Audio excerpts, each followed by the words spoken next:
Kasako Media, tunaangazia maisha, tunaandika kesho. Wanachohitaji wananchi wa mkoa wa Katavi sio maneno, sio ahadi, sio ratiba, sio michakato. Wanachohitaji ni umeme kufika katika vitongoji hivi 358.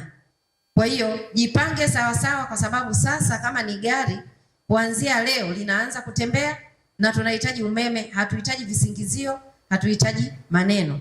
Wananchi wanasubiri umeme kwa ajili ya kukuza uchumi, kuongeza ajira, kukuza biashara, kukuza uwekezaji, lakini pia kuongeza uchakataji wa mazao ambayo kwa kiasi kikubwa wananchi wetu wanazalisha ndani ya mkoa wa Katavi.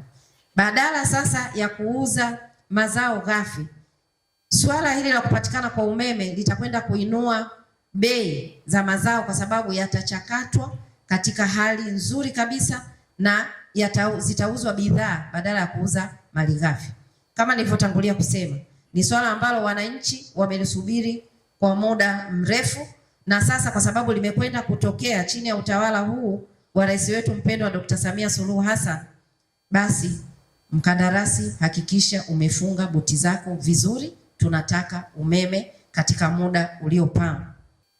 Kwetu sisi Wanakatavi, swala la kupatikana kwa umeme wa uhakika kupitia mradi huu ni swala zima la kukuza uchumi, ni swala zima la kukuza uwekezaji ndani ya mkoa, ni swala zima la kuleta ajira kwa vijana, wanawake, wazee na watu wa marika mbalimbali, ni swala zima la kukuza biashara mbalimbali katika mkoa wetu. Na kwa maana hiyo nikutake mkandarasi kuhakikisha kwamba umejipanga sawa sawa, uingie kazini kwa miguu yote miwili. Kasako Media, tunaangazia maisha, tunaandika kesho.